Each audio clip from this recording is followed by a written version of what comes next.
jadilah orang yang bijak. Dan sikap bijak kita itulah yang nantinya bukan hanya bisa menyelamatkan nyawa kita, tapi juga nyawa orang-orang yang ada di sekitar kita. Lepaskan perbedaan di antara kita.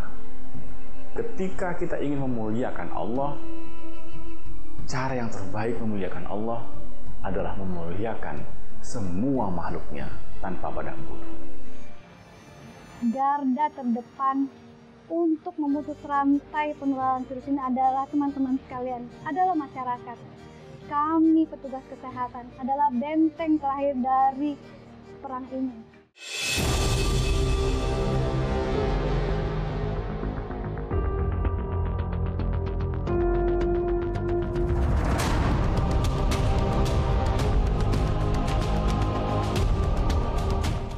Halo pemirsa, bagaimana kabar Anda hari ini? Mungkin sulit bagi Anda menjawab pertanyaan ini di tengah pandemi COVID-19.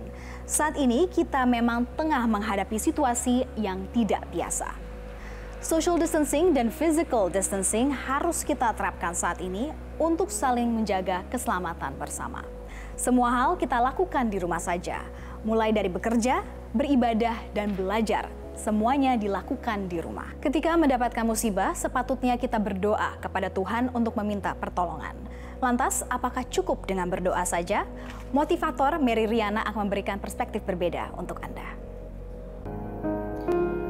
Di tengah ramainya wabah virus corona di Indonesia, banyak masyarakat sudah waspada. Tapi walaupun begitu, tetap saja masih ada yang lengah, menganggap remeh, dan merasa ini biasa-biasa saja. Kalau kita percaya Tuhan, nggak perlu takut-takut lah. Ngapain juga sering-sering cuci tangan? Ngapain juga social distancing? Biasa aja lah, kan udah doa. Toh hidup mati saya di tangan Tuhan, pasrah aja lah. Itu kata mereka. Yakin seperti itu? Doa memang penting. Berdoa memang berguna. Tapi bukan saja kita harus mendoakan apa yang kita inginkan, tapi kita juga harus mengerjakan apa yang kita doakan. Bijak dalam bertindak. Saya yakin mungkin kamu pernah mendengar cerita ini. Begini ceritanya.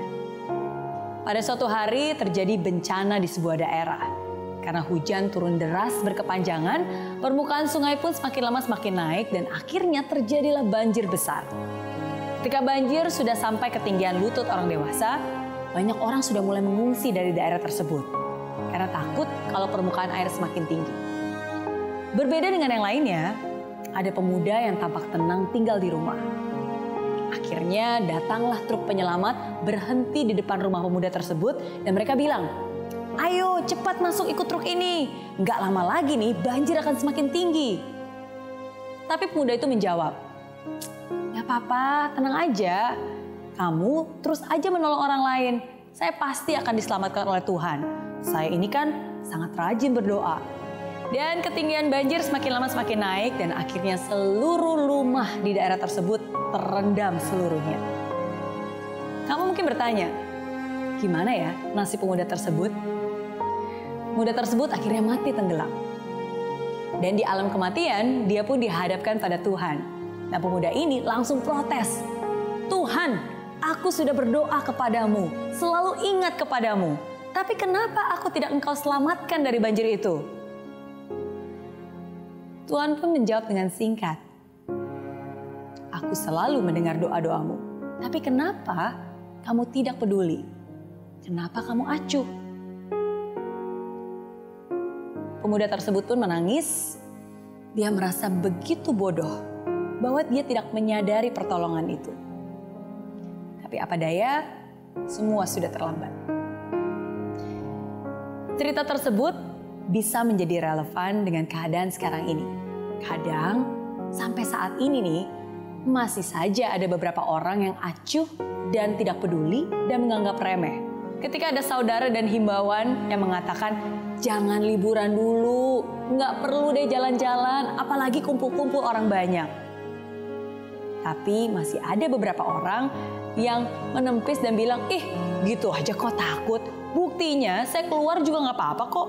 Justru nih sekarang mumpung semua tiket hotel murah, enaknya jalan-jalan, mumpung masih muda, sehat pula. Nggak apa-apa lah, ngapain juga takut, kan ada Tuhan yang menjaga. Doa saya kuat kok, kamu aja kali yang imannya kurang kuat nih. Nah, dan akhirnya begitu dia kena virus corona, baru dia protes.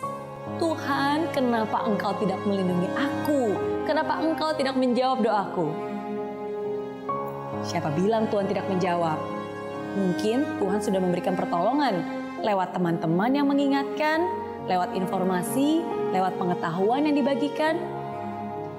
Jadi di saat-saat seperti ini, jangan jadi orang acuh dan cuek. Jadilah orang yang bijak.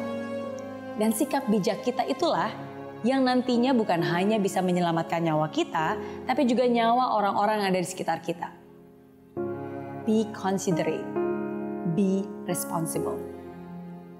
Hargai juga orang-orang luar biasa yang memang harus tetap bekerja demi kelangsungan hidup kita. Orang-orang luar biasa yang sekarang juga berjuang memerangi corona di garis depan. Para dokter dan tenaga medis yang bekerja pagi, siang, dan malam. Jangan menambah beban mereka dengan sikap sembrono kita. Ini bukan hanya tanggung jawab mereka saja, ini tanggung jawab kita semua. Let's hope for the best, but let's prepare for the worst. Jangan sampai sudah terkapar baru sadar. Lebih baik mencegah daripada menambah korban virus corona. Semua akan baik-baik saja kalau kita sama-sama saling menjaga.